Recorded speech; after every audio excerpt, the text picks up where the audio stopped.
Hey, what's going on, everybody? This is Tyrone back with Tech Life. And here I have a great article for you guys from the Mobile Report. I'll leave a link to it in the description so you guys could check it out. So, Verizon is offering a more aggressive deal, if you will, for people that sign up for 5G home internet. So, if you sign up for Verizon's 5G home internet, you will get a $200 credit or an Apple HomePod if you sign up for the service. So that's very interesting. Why now, right? Why we're still kind of at the midpoint of the third quarter, or almost towards the tail end of it. So why do you offer this deal now, right? Do you want to swing momentum into the fourth quarter? What is it? How heavily are you going to advertise this? Those are some of the discussions, right? Those are some of the questions that should be asked. Usually mid-quarter when T-Mobile offers a bigger promo towards home internet, it's usually because of the numbers are lower, or slower volume, whatever you want to call it.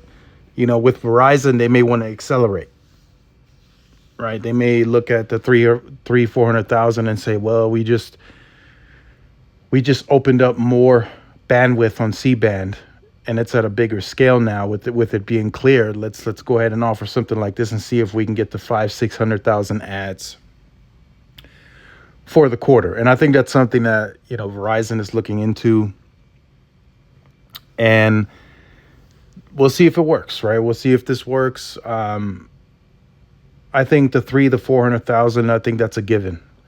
This is a very popular product. In some areas, it performs very well. In others, it doesn't. But in most cases, Verizon has it sort of under control, right? They don't allow, uncapped speeds. It's capped, so it's very monitored. It's very optimized. It's usually the max speeds usually about 300 down and about 20 up from what I've seen. So it's very well managed. And for most consumers, from what I've heard, it's a great experience, right? Gaming is decent. Of course, fiber is the gold standard. I'm not disputing that. But I think this can be a great replacement to satellite, cable, and DSL, right? Cable, if it's done correctly, if it has the port forwarding, if it has the open NAT type, I think then it can really go toe-to-toe with cable. As to, performing right now, right? In future capacity, stuff like that, cable will win against that. Cable doesn't have those constraints. Verizon will have to figure out in the future if fiber is the way to go. And I'll just throw this out as an example for Verizon. In my market, they became the ILEC with MCI fiber, but they only have that running to their cell sites. They're using fixed wireless access right now to grow the base, but in the future, fiber's already in this market.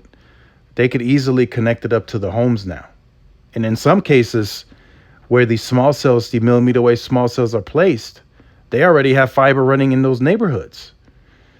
So running it from the node or wherever the fiber is and connecting it to the house shouldn't be that much more in terms of CapEx.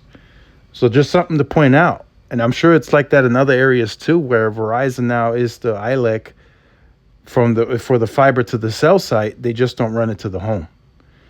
Keep that in mind. They can do that at any time. That could change. They could say, okay, boom, now let's do Fios there. Let's go. Let's take that brand into other markets, right? For now, it's only mainly on the East Coast, but they can easily expand Fios into markets like El Paso or wherever else they're the ILEC now with MCI.